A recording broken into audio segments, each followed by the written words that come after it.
Hi everyone! These orchids are the bare roots from my $10 orchid haul. And one of you, I think it's KP, wanna see a repot of this orchid that I got. So I'm just gonna show you, maybe give you tips on how to do it. Or yeah, and so first, when I was new, um, repotting an orchid is a challenge, not just by repotting it, but also actually cleaning the roots.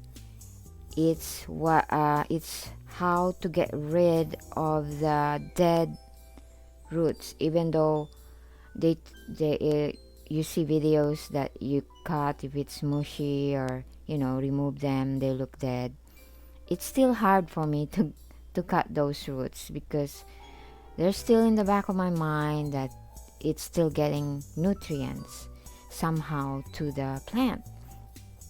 So anyway, these roots here, they're all cleaned now, but before that, it's all a mass of roots, like all tangled up, mixed with the green and the the beige color roots. So anyway, now that it's dry, it looks white or kind of grayish. So what I do is first put it in the water, soak it maybe 5 to 10 minutes. If you like, you can put your seaweed extract, I think, and your what is that the transplant solution, or your the Thrive one. Yeah, Super Thrive. Yes. So anyway, you soak it. Once you soak it or wet these roots, the good ones turns green. So that's how you know which one is good and which one is not that good. So it's up to you. If you see that they're really mushy and it's not live, so you just cut it. But then others are still hard to touch, or if you think they're still good, like this one here, then I leave it. It's only a few, but yeah, these are still green roots. Plus the others, you really see them, poking green tips, like this one, they're still green.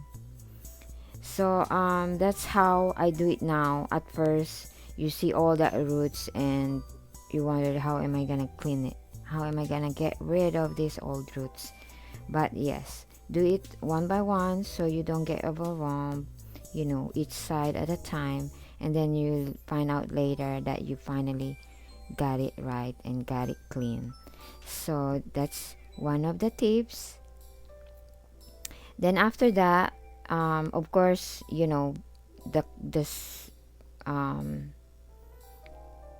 the instrument that you use to cut it, you of course you um, clean it with your alcohol, um, or sterilize it with heat, so that way you don't mix the virus. If one of them has a virus, you don't mix it or transmit it to your other plant. And then after that too, after you clean it, you spray it with hydrogen 3% peroxide, and that is to kill the bacteria and also kill the snails. And then after that, maybe after your repotting, I probably, like I'm gonna do now, is not to water my orchid, because I already soaked them and wet it more with peroxide, so it already got wet. So I'm gonna water it the next day. So here we're gonna do this one first, the big one, and you can see they have new growth. First, you have to identify what kind of orchids you have. If it's Cattleya, a Dendrobium, or Phalaenopsis, stuff like that. So this one is a hybrid of Brassicatlia, I think, and a Schomburgkia. So with my plants that I already have, by the way, Schomburgkia and Myrmecophilia and Lelia, they are one genera. They're the same. I don't know why they have different names, but they actually are one. Anyway, Schomburgkia, I have a lot of Schomburgkias, and I find that Schomburgkia, the roots like to air out. If you put them in a pot, the roots are growing on top. They don't grow down at the bottom of the pot. Okay, so that's how you identify your plants, and how you learn the nature of that genera. And so the Schomburgkia also likes highlight, and they like dry in between, and they like their roots aerated. So and also they the roots are very aggressive. They grow very fast. So but this is a hybrid. I decided to put this in this pot, but if the roots are very aggressive, it won't take long for it, and then the the plant will just overtake the pot. But anyway, this is its first potting, so we'll see how this plant will do after a year. So because Schomburgkia likes aeration, I decided to put it in this pot with lots of holes. So because they have a lot of holes, they also dry up fast. But here I decided not to use inorganic or lava rock, because lava rock is also very drying.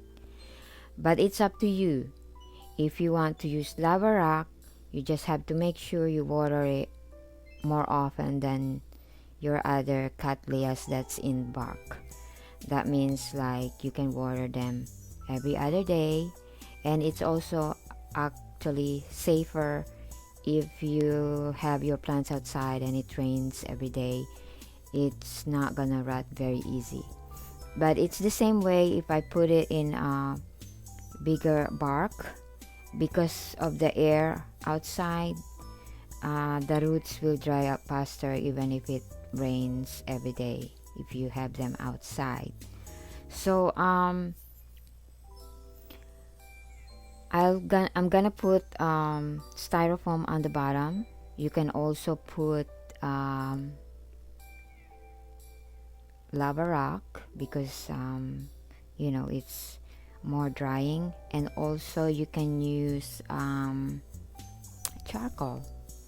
charcoal for me not only purifies or remove the impurities, but also it repels water. So if you mix it with your bark media, it actually aerates the root, because bark repels water. So that is just my own reasoning. So anyway,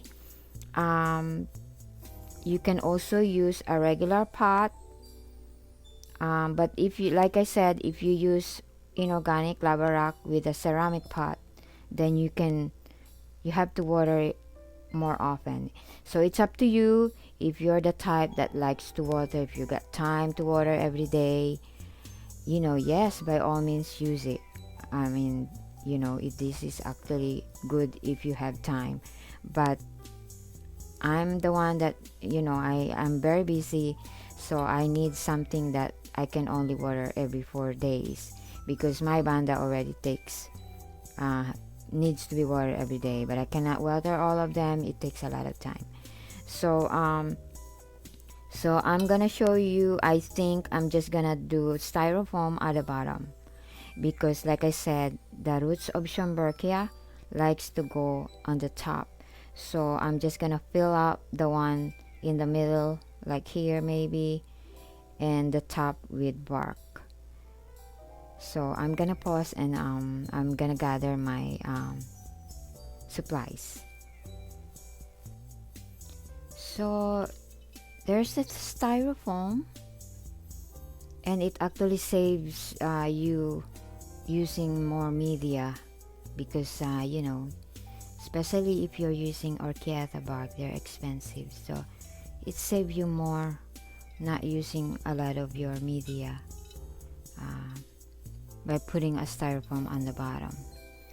So as you can see, this spot is just right, just about right, and if this plant will grow faster, it will only take a year, then it will overtake the pot. um, so when I talk about the media in the pot, it's actually, yeah, you can play with your media. It's up to you really, because like if you put inorganic, I just decided to put barks in it. So you put your new growth that you think that there's new growth that's gonna come out is on more space in there. So if it's gonna grow more growth, then you got space here. But sometimes they also grow on the side, so we'll see. Sometimes it happens where you put more space, it's not where it's gonna grow, and it's growing on the other side against the pot. It happens. So anyway, I was talking about you can play with your media, like if you use inorganic media, but then because it's so drying, you can use plastic pot. Then I think it will work too, because the plastic pot will keep moisture in, even though you have, like, let's say lava rock. So but if you use lava rock with a ceramic pot, then the ceramic pot is very porous, it dry up easy, so you wanna water them more often. Let's see. So this orchiata bark is actually this is large size, but to me they're still small, but that's according to their size. In the bag it's large size, so I actually end up buying orchiata bark in big bags, all the sizes except the extra small. Yeah, so they're there ready, because it's hard for me to find bark sometimes, and so I just end up buying large bags of it. So now after you repot it and you start watering, which I'm gonna water tomorrow, make sure you have you fill out the pockets there. Sometimes you can water it just on the side, because I do that instead of putting it all at the center, the water, watering it at the center. And it's also, I think, watering them more on the side, because there's holes already in it, it actually encourages the roots to reach outward. Yeah,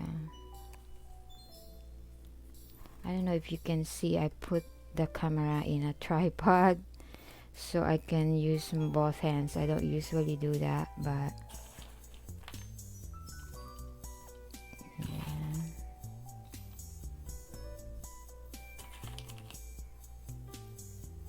Let's see.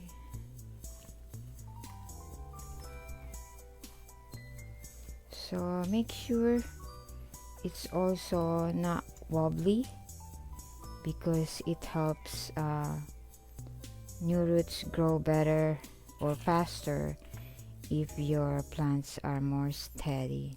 It's also the same applies with your regular plants.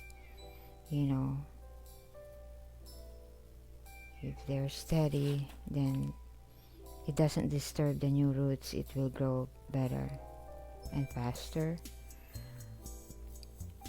And because this is a new media for the plant and it's newly potted, you don't let it, well, you, if you see that it starts to dry up, you water them again. I mean, you don't let it dry too long. That's what I'm trying to say. Until it's already established. So yeah, it's okay if the roots are poking like that. The Schomburgkia actually likes it.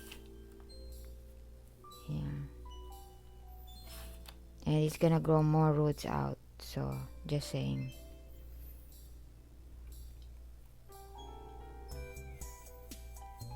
So it's very easy actually. Once you know you get used to it, and it will just come easy for you. And then you make up your own media that best suits your lifestyle and yeah, your needs and the plant's needs. So that's it. I'm done actually. So like I said, just don't let it dry too much. You water it because it's Schomburgkia. You know, you keep it water until you started seeing more new roots, and it's really adjusting to the new pot and its new media.